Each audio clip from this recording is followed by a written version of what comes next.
Everyone very very good morning to all of you. आज हम लोग बात करने वाले हैं SN-I रिएक्शन मैकेनिज्म के ऊपर। ठीक है, SN1 SN2 जितना इंपॉर्टेंट है SN-I भी उतना ही इंपॉर्टेंट है।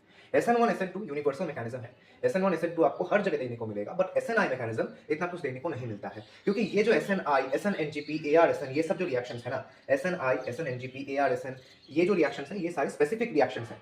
बिकॉज मतलब ये एक एक रिएक्शन के ऊपर बेस करके इनका मैकेनिज्म आता है। बट SN1 SN2 एक यूनिवर्सल मैकेनिज्म है। यहाँ पे बहुत सारे जगह में बहुत सारे फील्ड्स में आपको ये मैकेनिज्म देखने को मिलेगा। बट आज हम लोग बात करने वाले हैं SN-I के बारे में, सब्स्टिट्यूशन न्यूक्लियोफिलिक इंटरनल रिएक्शन। ठीक है, अब ये किस किस में देखा जाता है अच्छी तरीके से देखिए। ये बेसिकली अल्कोहल से, अगर अल्कोहल के साथ SOCl2 का आप रिएक्शन कराओगे तो यहाँ पे RCl यानी एल्किल क्लोराइड बनेगा। मैं आपको एल्किल क्लोराइड लिख देता हूँ, यहाँ पे एल्किल क्लोराइड बनेगा। ठीक है, जो कि इस रिएक्शन को हम लोग क्या बोलते हैं, इस रिएक्शन को बोलते हैं डार्जेंस प्रोसेस। डार्जेंस प्रोसेस बोलते हैं हम लोग इसको। ठीक है, अब डार्जेंस प्रोसेस में आपको अल्कोहल के साथ SOCl2 का रिएक्शन करा के एल्किल क्लोराइड बनेगा। ये आपको पता है, ये आपको पता है। और इसका एक और स्पेसिफिकेशन होता है कि यहाँ पे रिटेंशन ऑफ कॉन्फिगरेशन होता है, रिटेंशन ऑफ कॉन्फिगरेशन होता है। ठीक है, रिटेंशन ऑफ कॉन्फिगरेशन यहाँ पे आपको देखने को मिलने वाला है। तो ये प्रोसेस कैसे होता है हम लोग पहले वो देख लेते हैं। एक बेसिक जनरल हम लोग कॉन्सेप्ट देख लेते हैं कि ये अगर ऐसा रहा, यहाँ पे पीएच, यहाँ पे अगर रहा OH और यहाँ पे सपोज CH3। ठीक है, और यहाँ पे दिया गया है SOCl2। तो यहाँ से क्या मिलेगा आपको, यहाँ पे देखो HCCl CH3 PH, this will be the final compound. और साथ ही साथ बाय प्रोडक्ट HCl आपको देखने को मिलेगा, और एक ये HCl गैस आपको देखने को मिलेगी, और एक SO2 गैस आपको देखने को मिलने वाली है। ओके, फिट एंड फाइन, सब कुछ ठीक है। तो फिर ये है इसका बेसिक जनरल कॉन्सेप्ट। यहाँ पे रिटेंशन क्यों कह रहे हैं आप देखिए, यहाँ पे रिटेंशन क्यों कह रहे हैं, यहाँ पे OH यहाँ पे था, Cl भी यहाँ पे ही आके लगा है, यानी इसका कॉन्फ़िगरेशन जो है, अगर ये R रहेगा तो फिर ये भी R होगा, अगर ये S होगा तो भी ये S होगा। ठीक है, RS नोमेनक्लेचर के ऊपर हम लोग एक वीडियो लेके आएंगे, ऑप्टिकल रोटेशन के ऊपर लेके आएंगे, तो फिर आपका क्लियर हो जाएगा। बट आप ये पकड़ के रहिए कि इसका जो कॉन्फ़िगरेशन है, इसका कॉन्फ़िगरेशन दोनों सेम होते हैं। ठीक है, इसलिए हम लोग रिटेंशन ऑफ कॉन्फ़िगरेशन बोल रहे हैं। आप देख सकते हैं OH यहाँ पे है, Cl भी यहाँ पे ऐड हो रहा है, सही बात है। अब हम लोग क्या करेंगे, इसका मैकेनिज्म देख लेते हैं कि इसका मैकेनिज्म कैसा होता है। तो मैकेनिज्म के बारे में अगर बात करें तो मैकेनिज्म आप लोग देख सकते हैं। तो फिर ये है इसका मैकेनिज्म। यहाँ पे हम लोग पहले दिखा देते हैं, और यहाँ पे दिया गया है आपका SOCl2। हम लोग SOCl2 को खोल के लिखते हैं थोड़ा सा। ठीक है, SOCl2 हम लोग SOCl2 को खोल के लिखते हैं, ये SOCl2 को खोल के लिखा।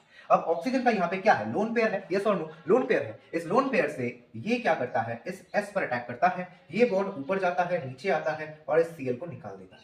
ठीक है, तो फिर हमारा क्या बनता है यहाँ पे, तो फिर क्या बनता है देखो, HCO, नीचे H दे दिया हमने, यहाँ पे प्लस होगा क्योंकि लोन पेयर से पकड़ा है तो फिर इसलिए प्लस होगा, और यहाँ पे S double bond O Cl, एक यहाँ पे आ गया। अब यहाँ पे देखो, अच्छी तरीके से देखना, ओके, ठीक सही से देखना। इसको थोड़ा सा नीचे करके लिखता हूँ Cl को, ये Cl रहा यहाँ पे, ऊपर रहा CH3, नीचे आया PH। ओके, यहाँ पे ये बात हुई। अब यहाँ पे देखो OH प्लस एक बढ़िया लिविंग ग्रुप है, यस और नो, OH प्लस एक बहुत ही बढ़िया लिविंग ग्रुप है। बट यहाँ पे क्या होता है, फर्स्ट ऑफ ऑल यहाँ पे जो Cl माइनस तुम्हारा निकला, ये जो Cl माइनस निकला है, यहाँ से Cl माइनस निकला है, यस और नो, Cl माइनस निकल गया। अब ये Cl माइनस का प्रॉपर्टी क्या होगा, ये Cl माइनस, ये जो Cl माइनस है इस H प्लस को पकड़ता है, और ये H यहाँ से बॉन्ड, जो बॉन्ड इलेक्ट्रॉन्स है वो O की तरफ घुमा देता है। तो फिर इसके बाद क्या तैयार होता है हमारा, मैं यहाँ पे दिखा देता हूँ तुमको, HCOS double bond O Cl, और यहाँ पे क्या होगा, एक PH यहाँ पे लगेगा, और यहाँ पे CH3 लगेगा। अब क्या होगा देखो, अब क्या होगा, अब क्या होता है, अब देखो यहाँ पे क्या होता है। इसको इंटरनल क्यों कहते हैं, इसको इंटरनल इसलिए कहते हैं क्योंकि ये जो क्लोरीन है ना, ये क्लोरीन यहाँ पे अटैक कर देता है, इस कार्बन सेंटर के ऊपर अटैक कर देता है, और इसको निकाल, इस पूरे ग्रुप को निकाल देता है। तो यहाँ से क्या निकला, HCl गैस निकल गई, HCl गैस निकल गई, और ये क्लोरीन क्या करेगा, ये क्लोरीन यहाँ पे अटैक करता है और इसको यहाँ पे दे देता है। ये ऑक्सीजन के साथ जो बॉन्ड था ये यहाँ पे आ जाता है। तो फिर आपका फाइनल प्रोडक्ट क्या तैयार होता है, आप देख ही सकते हैं, CCl CH3 PH तैयार हो गया। ठीक है, और यहां से क्या निकला, SO2 गैस होके निकल गई। समझ में आया, सबको समझ में आया। ये इसका कंसेप्ट था, ये इसका मैकेनिज्म था, मैंने आपको बता दिया। ठीक है, मैंने आपको बता दिया, समझ में आ रहा है, आपको मैंने बता दिया। ठीक है, तो फिर इसका मैकेनिज्म आपको समझ में आया होगा। इसका एक ये जनरल मैकेनिज्म है, हम लोग इसके डीप में जाएंगे और भी डीप कंसेप्ट के बारे में इसके लिए बात करेंगे। ठीक है, अब देखिए, अब यहाँ पे देखो कि यहाँ पे मैंने एक सुपर डिटेल एनालिसिस के बारे में सोचा है। अब इसका सुपर डिटेल एनालिसिस हम लोग करेंगे। अब देखिए, यहाँ पे वही रिएक्शन का हम लोग थीम लिखे हुए हैं, यहाँ पे वही मैकेनिज्म दिया हुआ है जो कि अभी हमने पढ़ा SN-I मैकेनिज्म में। अब यहाँ पे अगर इसका ट्रांजिशन स्टेट हमको बताया जाए, इसका ट्रांजिशन स्टेट कैसा होता है, तो फिर ट्रांजिशन स्टेट हम लोग दिखा सकते हैं। एज यू कैन सी, यहाँ से क्लोरीन अटैक कर रहा है, यानी इस R में क्लोरीन अटैच हो रहा है। बोलो यार, यस और नो, क्लोरीन यहाँ से अटैच हो रहा है। मैं थोड़ा सा साइड में दिखाता हूँ, क्लोरीन यहाँ से अटैच हो रहा है, डॉटेड लाइन से हमने दिखाया, ओके डॉटेड लाइन से दिखाया। यहाँ पे ऑक्सीजन यहाँ से जा रहा है, यानी ऑक्सीजन का बॉन्ड यहाँ से खुल के यहाँ पे डबल बॉन्ड बना रहा है, बनाया, ठीक है। यहाँ से क्लोरीन के साथ सल्फर का बॉन्ड टूट रहा है, ठीक है, सल्फर का बॉन्ड टूटा, यस और नो, टूट रहा है। यहाँ पे ऑक्सीजन के साथ सल्फर का एक बॉन्ड था वो तो रहा, और एक डबल बॉन्ड फॉर्मेशन हो रहा है, साथ ही साथ यहाँ पे डबल बॉन्ड हो, यहाँ पे हमने डैगर साइन दे दिया है, ओके। ये है इसका ट्रांजिशन स्टेट टीएस। अब यहाँ पे देखो इस ट्रांजिशन स्टेट से यहाँ पे भी क्वेश्चन फॉर्म किया जा सकता है, यहाँ से भी कॉम्पिटिटिव एग्जाम्स में क्वेश्चन आ सकता है कि इसका ट्रांजिशन स्टेट कितने मेंबर का है, ठीक है। आप देख ही सकते हैं ये 1 2 3 4, तो ये 4 मेंबर एक रिंग टाइप का लग रहा है, तो इसका ट्रांजिशन स्टेट एक 4 मेंबर है, 4 मेंबर ट्रांजिशन स्टेट आपको देखने को मिलने वाला है। समझ में आया? आई होप आपको समझ में आया होगा। अगर समझ में नहीं आया तो रिवाइंड करके एक और बार यहाँ पे आइए और इसको समझिए कि इसका ट्रांजिशन स्टेट एक 4 मेंबर रिंग की तरह फॉर्मेशन इसका हो रहा है, ठीक है, 4 मेंबर रिंग की तरह इसका फॉर्मेशन हो रहा है। अब हम लोग देखेंगे कि अगर फॉस्जीन के साथ हम लोग रिएक्ट करें तो फिर क्या होगा। आपने फॉस्जीन के बारे में पढ़ा है कि फॉस्जीन क्या होता है। अगर आप क्लोरोफॉर्म का ऑक्सीडेशन करेंगे, ठीक है, लाइट के प्रेजेंस में क्लोरोफॉर्म का अगर ऑक्सीडेशन करते हैं आप लोग, CHCl3 का ऑक्सीडेशन करेंगे आप लोग, यहाँ पे O2HNu मैं दे देता हूँ, O2HNu, तो फिर क्या होता है, COCl2 गैस तैयार होता है, जो कि बहुत ज्यादा ही हार्मफुल गैस है ना, हार्मफुल गैस है, बहुत हार्मफुल गैस है, ठीक है। ये फॉस्जीन गैस तैयार होता है, इसको बोलते हैं फॉस्जीन गैस। तो फॉस्जीन के साथ जब रिएक्शन होगा तब भी यही सेम मैकेनिज्म फॉलो होगा, ठीक है। तो हम लोग उसके बारे में भी बात कर लेते हैं। अब देखो फॉस्जीन के साथ रिएक्ट करा रहे हैं, ये एक जनरल अल्कोहल हमने ले लिया ROH, और साथ ही साथ यहाँ पे हम लोग क्या ले रहे हैं, यहाँ पे हम लोग फॉस्जीन गैस ले रहे हैं, सेम टाइप का गैस है जो कि हमने SOCl2 लिया था, यहाँ पे COCl2 ले रहे हैं। तो इस लोन पे ने इसको अटैक किया, ये ऊपर गया, नीचे आया, क्लोरीन को हटाया, इसके बाद यहाँ से क्लोरीन निकला, Cl- निकल गया। फिर हम लोग क्या देख रहे हैं, यहाँ पे O+, नीचे यहाँ पे H है, ये Cl इस H को पकड़ेगा, यहाँ पे बॉन्ड को घुमाएगा, बाकी का हम लोग ड्रॉ कर लेते हैं, C डबल बॉन्ड O, यहाँ पे Cl। अब यहाँ पे देखिए यहाँ पे क्या होता है, फिर से SNI मैकेनिज्म यहाँ पे आपको देखने को मिलने वाला है कि यहाँ पे O है, यहाँ पे C डबल बॉन्ड O, यहाँ पे Cl आ गया। अब ये Cl इसके ऊपर अटैक करेगा, ये बॉन्ड खुल के यहाँ पे आ जाती है। तो फिर यहाँ से क्या होता है, एक तो HCl गैस निकल गई, एक तो HCl गैस निकल गया, और अब यहाँ से CO2 गैस भी निकल गई, यहाँ पे कार्बन डाइऑक्साइड गैस भी निकल गई, तो हमारा क्या बचा, यहाँ पे RCl बच गया, ये सर RCl बचा, ठीक है। तो फॉस्जीन के साथ जब रिएक्ट करेंगे किसी भी अल्कोहल का तब भी RCl तैयार होता है, आपको देखने को मिलने वाला है। ये भी SNI मैकेनिज्म के थ्रू ही हो रहा है, यानी ये ना रिएक्शन स्पेसिफिक मैकेनिज्म है, हर तरह के रिएक्शन में यहाँ पे देखने को नहीं मिलने वाला है, ये कुछ ही रिएक्शन के ऊपर मतलब लिमिटेशन है इसका, ठीक है। अब यहाँ पे देखो, फर्स्ट ऑफ ऑल आपको समझने वाली बात है, जब डार्जन्स प्रोसेस कर रहे थे तब पहले HCl निकल रहा था, उसके बाद SO2 गैस निकल रही थी, है ना। और यहाँ पे जब इस प्रोसेस में यही सेम टाइप का प्रोसेस रिपीट कर रहे हैं तो तब HCl गैस ही पहले निकल रहा है, SO2 गैस बाद, सॉरी CO2 गैस बाद में निकल रही है ना। तो फिर यहाँ से भी क्वेश्चन फॉर्म हो सकता है कि डार्जन्स प्रोसेस या फिर SNI मैकेनिज्म में HCl गैस पहले निकलती है, SO2 गैस पहले निकलती है, तो आपको बताना है ये गैस HCl गैस पहले निकलती है, ओके, समझ में आया? I hope you can understand. इसके बाद हम लोग क्या करेंगे, नेक्स्ट हम लोग एक्सेप्शन थोड़े देखेंगे, क्योंकि ये जो आप देख रहे हो ना, ये पूरा मैकेनिज्म यहाँ पे हमने बताया कि रिटेंशन ऑफ कॉन्फ़िगरेशन होता है, बट कुछ स्पेशल केसेस होते हैं, कुछ स्पेशल केसेस हैं जहां पे आपको देखने को मिलेगा कि इन्वर्जन ऑफ कॉन्फ़िगरेशन देखने को मिलने वाला है। कब होगा आपको यहाँ पे ख्याल रखना होगा कि कब इन्वर्जन होगा, कब रिटेंशन होगा। आइए बात कर लेते हैं उसके बारे में। अब देखिए, अब ध्यान से देखना, यहाँ पे हमने इन प्रेजेंस ऑफ पिरिडिन दिखाया है। अब पिरिडिन क्या है, एक माइल्ड बेस है, यस और नो, एक माइल्ड बेस है। पिरिडिन के प्रेजेंस में यहाँ पे आपको इन्वर्जन देखने को मिलने वाला है, जिसको हम लोग बोलते हैं वॉल्डेन इन्वर्जन। क्या बोलते हैं इसको, इसको बोलते हैं वॉल्डेन इन्वर्जन, ठीक है, इसको बोलते हैं वॉल्डेन इन्वर्जन। तो इन्वर्जन क्यों होता है, इसका मैकेनिज्म हमको थोड़ा सा समझने वाली बात है, ध्यान से समझना, ठीक है, इसका मैकेनिज्म हमको थोड़ा सा समझना है। तो यहाँ पे फर्स्ट ऑफ ऑल क्या होता है, यहाँ पे तो सेम टाइप की चीज होने वाली है कि ये जो लोन पेयर है ऑक्सीजन का, ठीक है, OH दे दिया, ऑक्सीजन का लोन पेयर है, यहाँ पे PH है, और यहाँ पे है SOCl2, ठीक है, यस और नो, SOCl2 है। अब यहाँ पे इसका अटैक किया, यहाँ पे Cl निकला, मैं इसको भी दिखा देता हूँ, ये ऊपर उठा, ये नीचे आया, यहाँ से Cl निकल गया, ओके, यहाँ से Cl निकला, तो फिर क्या तैयार हुआ, यहाँ से Cl माइनस गया, ओके, Cl माइनस गया। अब देखो ये C है, ऊपर यहाँ पे CH3 दिखाया मैंने, अब यहाँ पे मैंने साइड में PH को दिखाया, यहाँ से H को नीचे दिखाएंगे, यहाँ पे O आएगा, नीचे H, यहाँ पे आएगा प्लस, यहाँ पे आया आपका H double bond O Cl। अब यहाँ पे क्या होता है, क्या अब भी यहाँ पे Cl माइनस यहाँ से ले जाएगा H को, क्या यहाँ से Cl माइनस H को निकल ले जाएगा? आंसर है नो, Cl माइनस यहाँ से H को चुरा के नहीं लेके जाएगा, क्योंकि ये जो पिरिडिन है ना, पिरिडिन क्या करता है, pyridine is a mild base, as you all know, pyridine is a mild base, क्योंकि यहाँ से इसका जो लोन पेयर है वो रेजोनेंस में पार्टिसिपेट करता है, बट फिर भी ये तो बेस तो है ना, माइल्ड हो या जो भी हो, ये तो बेस है। तो पिरिडिन क्या करता है, पिरिडिन अपने लोन पेयर से इस H को पकड़ लेता है और यहाँ पे बॉन्ड को घुमा देता है। तो फिर यहाँ पे देखो क्या होता है, अब यहाँ पे क्या हुआ, इस बॉन्ड को इसने घुमा दिया। अब जब बॉन्ड को इसने घुमा दिया तब क्या होगा, PH C CH3 H यहाँ पे आया, अच्छा ठीक है, यहाँ पे इसको नॉर्मल ही रहने दो, यहाँ पे इसको H रहने दो, यहाँ पे PH रहने दो, जो जैसा था वैसे रहने दो, इसको PH किया, इसको H किया, यहाँ पे आया H, नीचे आया PH। अब यहाँ पे क्या हुआ, ये O आ गया, यहाँ पे S double bond O Cl। क्या अब भी ये Cl अटैक करेगा, बताइए क्या ये Cl अटैक करेगा? आप सोच के देखिए, क्या ये Cl अभी अटैक करेगा यहाँ पे? नहीं करेगा, तभी तो एक्सेप्शन बताया मैंने आपको। ये जो पिरिडीन है ना, ये पिरिडीन ने क्या कर दिया, इस पिरिडीन ने H को चुरा लिया। अब पिरिडीन जब H को चुराएगा तो क्या होगा, NH पॉजिटिव हो जाएगा, यस और नो, ये NH पॉजिटिव हो गया, ठीक है। साथ ही साथ क्लोरीन जो है ना, इस क्लोरीन को भी ये पकड़ लेगा, बिकॉज ये पॉजिटिव तो अकेला रहेगा नहीं, क्लोरीन सिस्टम में है, तो इस क्लोरीन को Cl- को इसने पकड़ लिया, तो यहाँ पे एक काउंटर आयन की तरह क्लोरीन यहाँ पे आ गया। तो जब इसको पकड़ लिया तब यहाँ पे क्या तैयार होता है, ये एक्चुअली क्या कर रहा है, क्लोरीन से पूरे सिस्टम को सुपर सैचुरेटेड कर रहा है, यस और नो, क्लोरीन से पूरे सिस्टम को सुपर सैचुरेटेड कर रहा है। तो फिर इस सिस्टम को इसने क्या कर दिया, सुपर सैचुरेटेड कर दिया, यानी यहां पे क्लोरीन Cl- आयन ज्यादा बनने लगा, ठीक है, सिस्टम में Cl- बहुत ज्यादा आएगा। अब यहाँ पे डिफरेंस क्या हो रहा है, पहले आपने देखा होगा कि पहले HCl गैस पहले निकल जा रही थी, यहाँ पे HCl गैस कहीं भी निकाली है क्या, मैंने नहीं निकाली है ना।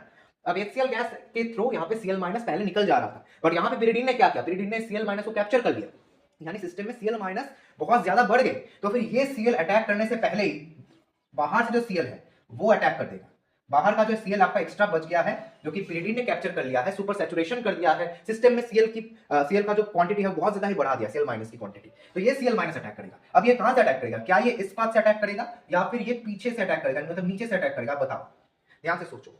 देखो नीचे यहाँ पे फिनाइल ग्रुप है, जो कि बहुत ही बड़ा एक ग्रुप है, और साथ ही साथ यहाँ पे ये बड़ा सा ग्रुप है, तो फिर नीचे तो स्टेरिक हिंड्रेंस की वजह से अटैक होगा नहीं, तो ऊपर से ये अटैक करेगा। अब ऊपर से अटैक करेगा तो क्या होगा, ये SN2 रिएक्शन टाइप का हो रहा है ना, SN2 पाथ में इसका रिएक्शन हो रहा है, इसी वजह से यहाँ पे एक इन्वर्जन तुमको देखने को मिलने वाला है, ठीक है, इन्वर्जन देखने को मिलेगा। यहाँ पे Cl आया, ठीक है, और यहाँ पे ये बॉन्ड खुल के यहाँ पे आ जाएगा, तो फिर Cl आया, यहाँ पे आया C, यहाँ पे आया CH3, नीचे है PH और यहाँ पे है H, तो फिर यहाँ पे इन्वर्जन हो गया, देख सकते हो आप लोग कि पहले यहाँ पे H था, अब यहाँ पे H है, मतलब पूरा का पूरा कंपाउंड का कॉन्फ़िगरेशन उलट गया है, ठीक है। अगर ये यहाँ पे R है तो फिर ये S बन जाएगा, यानी इन्वर्जन ऑफ कॉन्फ़िगरेशन होता है, जिसको हम लोग बोलते हैं वॉल्यूम इन्वर्जन। तो फिर यहाँ पे क्या हुआ, पिरिडीन में डिफरेंस क्या आया, पहले यहाँ पे HCl गैस निकल जा रही थी हमारी, बट अब HCl नहीं निकल रहा है, यानी Cl- अभी भी सिस्टम में सैचुरेशन में आ गया, यानी सिस्टम में ज्यादा Cl- आपका मिल रहा है। यार क्यों मिल रहा है, क्योंकि पिरिडीन ने यहाँ पे पिरिडीनियम आयन बना दिया है, पिरिडीन ने पिरिडीनियम आयन बना दिया है, साथ ही साथ काउंटर आयन के तौर पे यहाँ पे Cl- आ गया। तो काउंटर आयन के तौर पे जब Cl- आएगा तब ये जो सिस्टम है वो सुपर सैचुरेटेड हो जाएगा। अब सुपर सैचुरेटेड हो गया, इसका मतलब सिस्टम में Cl- बहुत ज्यादा बच जाएगा, तो इंटरनल रिएक्शन यहाँ पे नहीं हो रही है,